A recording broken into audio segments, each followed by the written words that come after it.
What is up, boxing besties? Welcome back to Xicana Boxing on YouTube. And if this is your first time, hi, my name is Lily. I am an independent boxing journalist who sometimes gets on here and yaps about whatever's going on boxing, which lately hasn't been that much, which is why I'm making this video. I was originally gonna get on here and yap about this past weekend's fight and the upcoming fights, but I logged into ESPN and I saw this article, the 15 most influential people in boxing, MMA, and wrestling, and I'm like, my kids already tell their friends that their mom's a YouTuber, so I might as well do YouTuber shit and react to things like this and do my own commentary. So this is the article on screen, and I try not to wear my glasses when I film because I don't want the light to like reflect on them, but also I'm blind, y'all, so I cannot read. I've not read this yet. Like, I'm literally just gonna live react to it. So let's see. So right off the bat, we have, Turki Alalshikh with, of course, of the last past year, he's made waves in the boxing world. He's a very controversial figure. Some do like him, some don't. Let me know what you think in the comments. Canelo has to be on there as much like the face of boxing still, regardless of what you think of his resume or what you think about him as a boxer. He's the guy still making the most noise. So he's obviously going to be there. The Rock, of course. I feel like even though he left wrestling to do acting, he's still very active in all these combat sports. Remember when they paid him, HBO paid him like 2 million or something like that to promote Triple G versus Canelo? That shit was crazy. Like, he just did that. He just like posted on Instagram talking about it's fine, Canelo versus Triple G, and we were all hype like The Rock.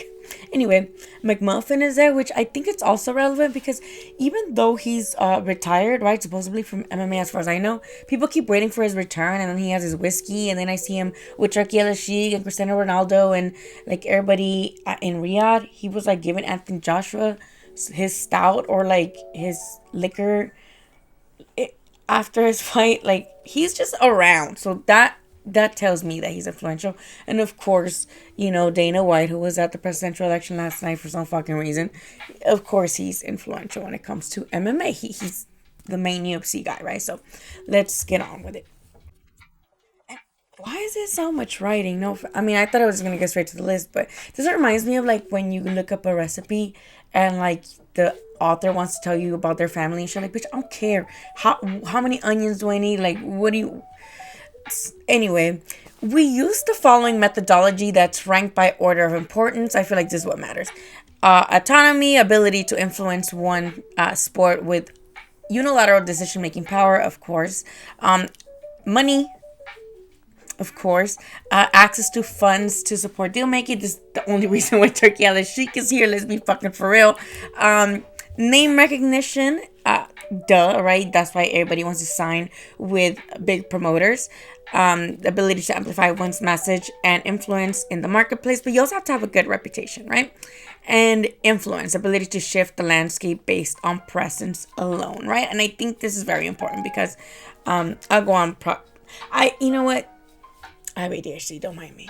And I think right off the bat, Bob Arum. I don't know if this goes like in order of like highest. I don't know how it's, but right off the bat is the Bob father. And I think this is, well, you can say, oh, well, of course ESPN is going to say that because, it's Top Rank and ESPN had this man at 93 still going from 1 week to Sydney to like Japan and the UK and Saudi Arabia and stuff. Like, at 93 years old, like, I don't think I would even be good enough to do that shit right now. So kudos to the man because he is who he is, and I understand him being influential because a lot of fighters that I do interview, especially prospects, they do want to sign with Top Rank because I feel like they want to say that like they worked with Bob, especially once he passes, right? People I think are going to really help hold him in that like regard of like I was promoted, even to some extent, right? Even for some fights or whatever, with one of the first influential people in boxing. Like, this crazy, and has not only was a pioneer, like, right, in the beginning, but he is still doing the damn thing, and still, I mean, he's an they have a freaking ESPN partnership, Top Rank. Like, regardless of what we think about their fights or how their matchmaking goes sometimes, I think this is pretty, everybody agrees with this.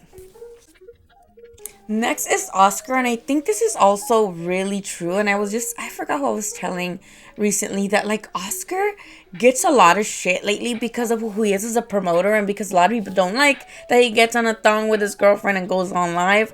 But like as a fighter, this dude fought everybody and their moms. Like he did not care at their prime whether he won or he lost. He never really had excuses. And I just like, I look back, like back when sometimes I'm just watching the Roku channel, not sponsored, and I'm watching the Zone Ringside, and I'm watching old fights with Oscar, and I'm like, oh, I forgot Oscar fought this guy. And then I'm like, oh my god, like this Oscar is definitely, and again, regardless of what people think now, what we might think about his promotional company, of how he manages it, or how he manages his fighters, and the backlash that his fighters, right? Like the article says, like the Ryan Garcia has had several fallouts with Golden Boy, and then gets lucrative deals and comes back, and then they're kind of like, on some like se pelean. But he is very influential. Golden Boy's still Golden Boy, right? Like it's still, again, he went from an Olympian, right, literally winning gold medal, to then becoming a multi-division champion in boxing, ducking nobody, to then having his own promotional company to this day. And then, like with myself, well, he doesn't have that many people today, but I think he is doing a good job. I have been really digging the Golden Boy cards this year. I like the fact that they're in Vegas.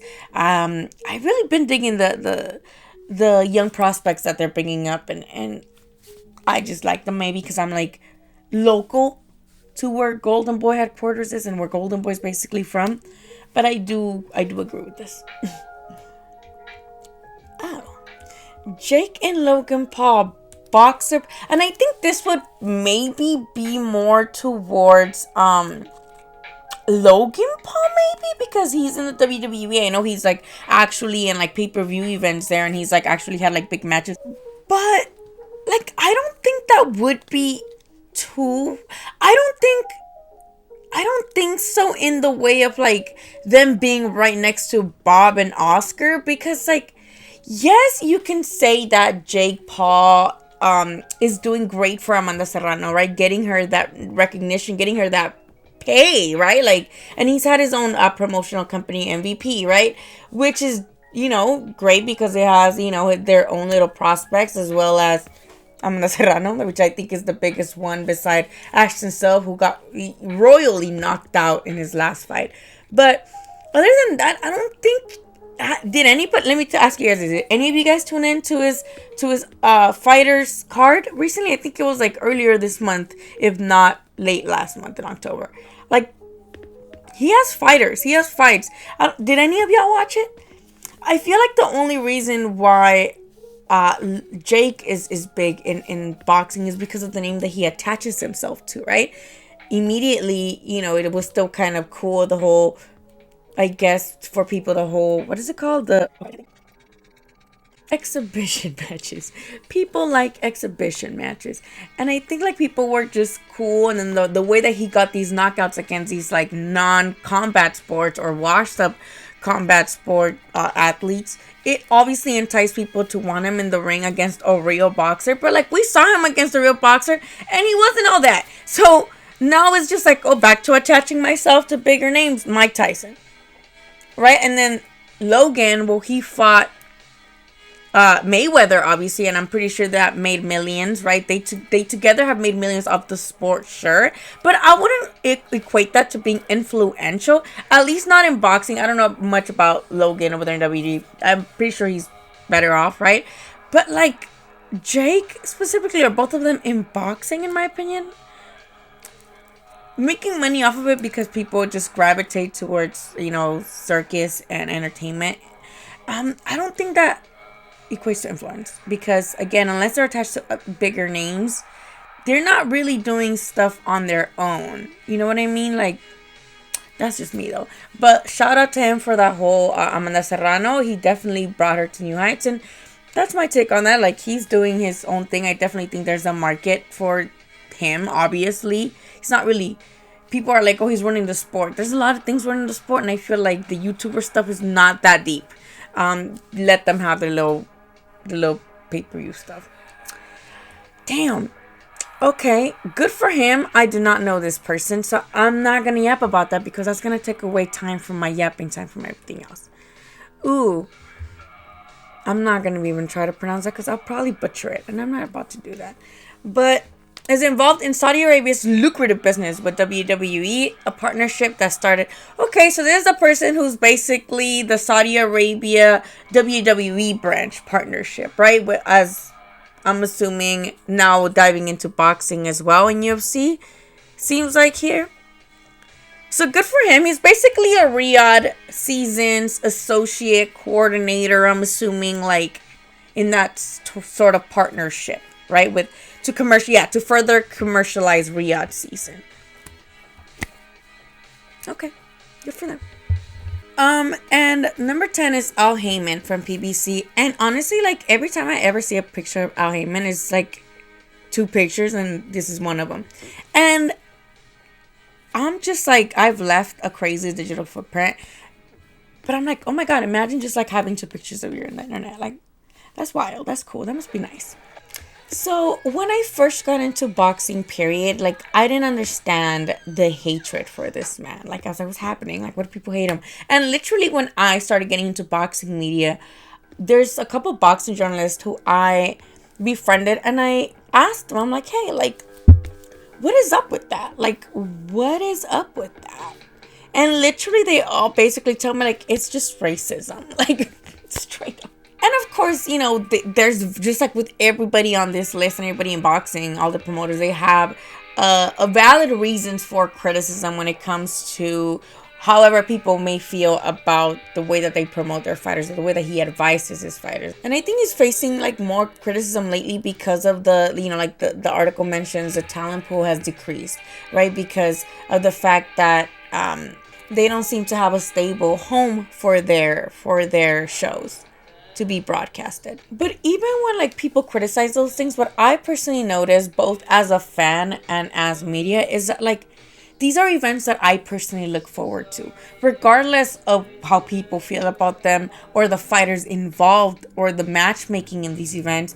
I do find myself very much looking forward to these events much more than I find myself with others, especially in 2023. My God, like they, you know, and if of course it was the last year with Showtime, they went out with a bang, but they made a lot of money. And I know there's this like narrative of like, oh well, they lost, all their fighters lost. I know, of course, marketably you don't want your guy to lose, right? But realistically, when you have a lot of talent, especially within the same weight class, and you know you can continue to make these fights, it's just about the fact that these were record-breaking fights in, you know, attendance, in viewership. These were fights that people wanted to see and got delivered. So I think it was a great fight year for PBC. In 2024, I feel like could have been better, obviously, but I think because of these recent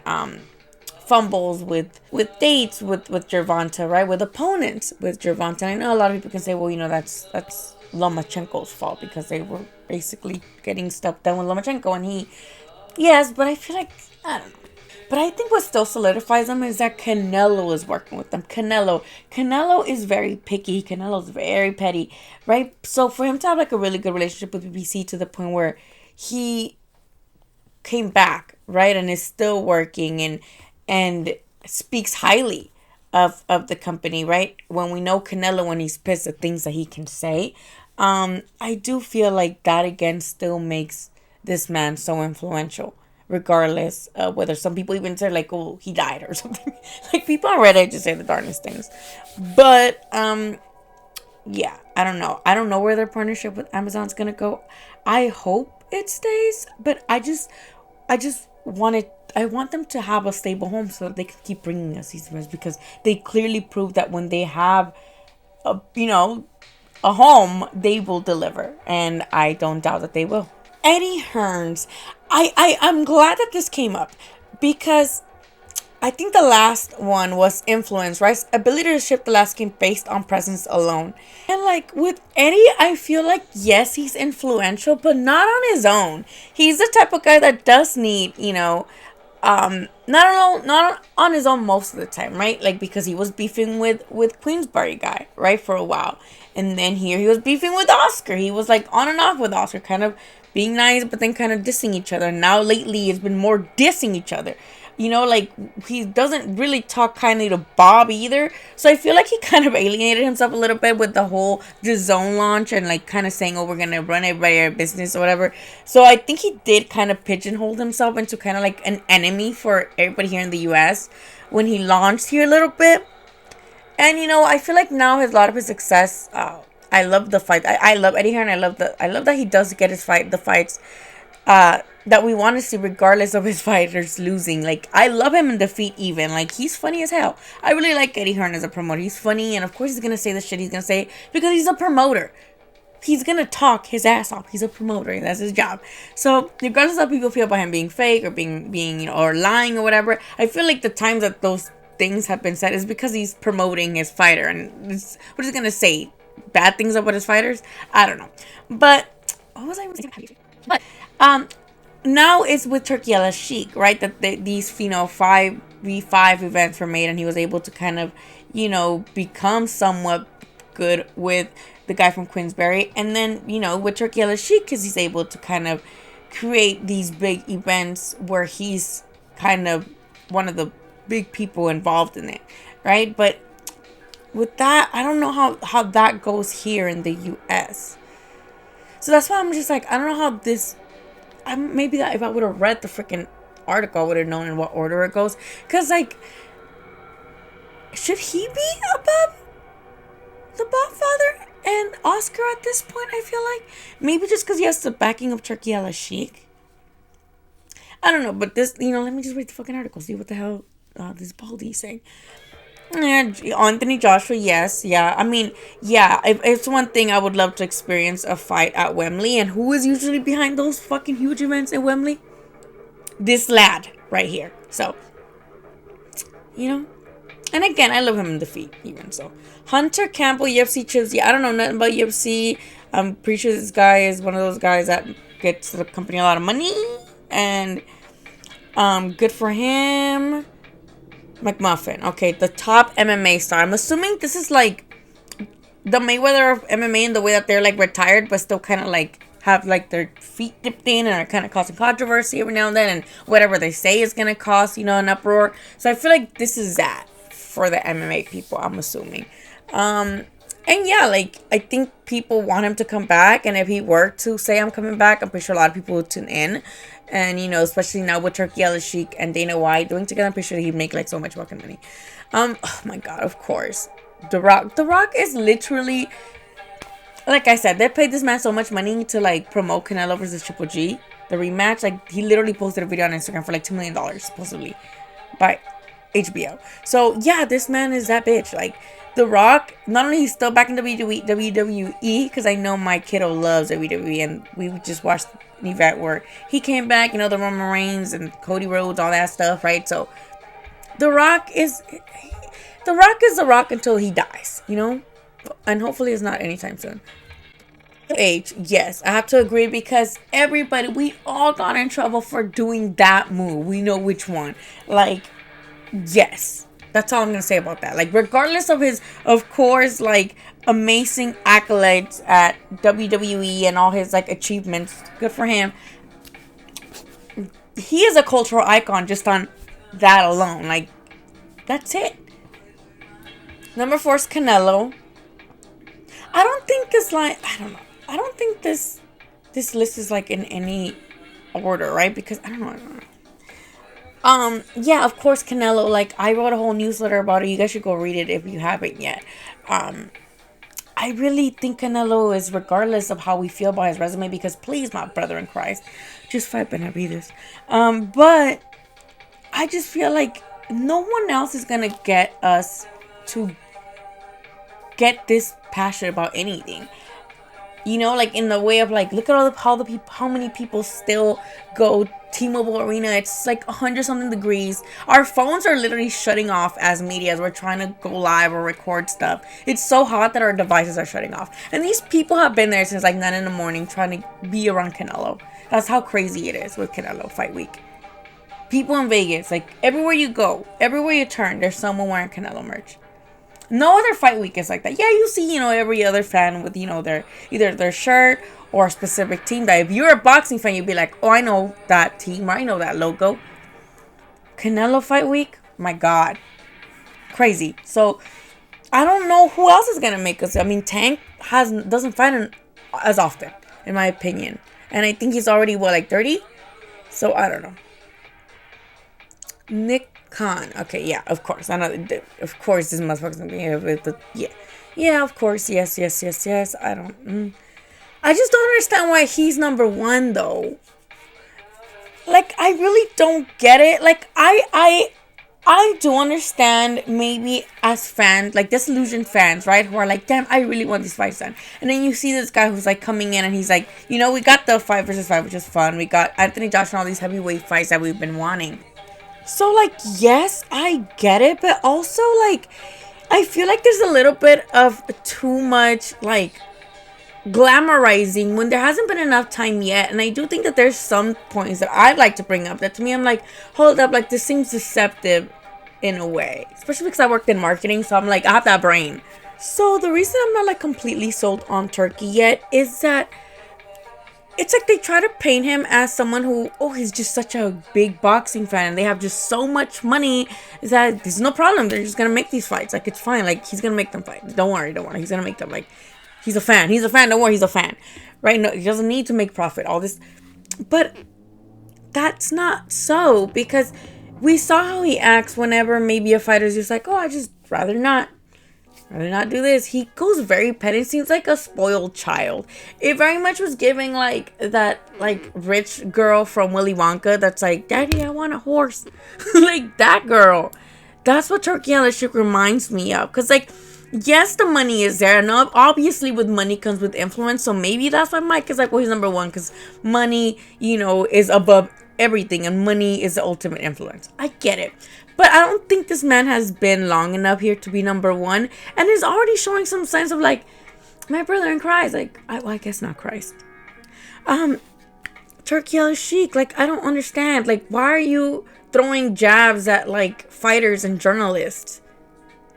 He went at like a very respected journalist from boxing scene, formerly boxing scene, and now the Ring magazine, and Jake Donovan. And I just thought that was weird because like, people have the right, like, Oscar de la Hoya literally replied to Sean Tatel, great observation, Sean, when Sean made a video basically saying that, Kid Floyd, or whatever his name is, while he's good and his athleticism is there and his, hunger is there, he's still not ready, right? And he's still not ready and he looked vulnerable, right? Like, I know a lot of media people who go online and say things about certain shows. Maybe the show wasn't the right matchmaking. Maybe the show was boring. Maybe the pacing of the show was crazy.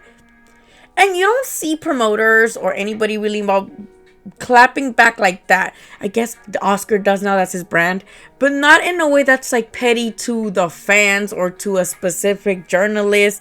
I just thought that was very weird and I didn't like that. I thought that was weird. The whole thing with Tim Tszyu was weird. I know the whole thing with Canelo was a little weird. And of course, that's just kind of, rich kids fighting type stuff. But at the same time, I just feel like this man was really a fan and such a fan. Then he would really bring the fights that we want to see here, though. Because I don't want every freaking heavyweight fight in history moving forward to be in Saudi Arabia. Like, I have tattoos. I can't be out there. So, like, I just hope, they had their Riyadh event. But, word on the street is that the Riyadh people are not happy about that event. He made a whole long ass tweet about how he hated the movie theater and that the service is ass, which is true. Like, I don't. But what does that do? Why are you tweeting all that? Like, okay, like, don't come back then. I guess like that's. But then now what? Now we're not gonna get anything. Now we're being punished because he's so influential, and now we're being punished for it. I don't know. It seems like not good. But also, like, I hope that I'm wrong, and I'm hope that he just has so much money that him and whoever is gonna group together, right? Because we have this Latino card in Riyadh, which to me is like, I don't know why they even named it Latino, because like it's not all Latinos, and like maybe Latinos won't win, and it's over there, and you can't even like do much unless you go to the embassy, according to Robert Garcia. Like there's no drinking, there's no like, just kind of like staying in the resorts. So like, I don't. I just hope that they bring more events like August 3rd, just better pacing. Because that whole Eminem concert was like, at that point, it's like, please, like, it was like outdated celebrities. Like, I don't know. I just wish the pacing was better on that event because the card was stacked. It was just sunny and it was hot and it was like a whole line to get a beer. But anyway, let me know what you think in the comments. I know I did yap a lot. But yeah, sometimes you just gotta get on here and yap, especially when there's nothing going on. I am gonna try to get some more interviews moving forward once a week. I'm trying to visit gyms as well again. And just let me know what you would like and who would you like me to interview. And don't forget to subscribe to my newsletter. I'm almost at 200 subscribers there. So if you want boxing news every Monday, no spam, please subscribe to the newsletter. Go on to ChicanaBoxing.com, and I'll see you guys on the next one. Bye.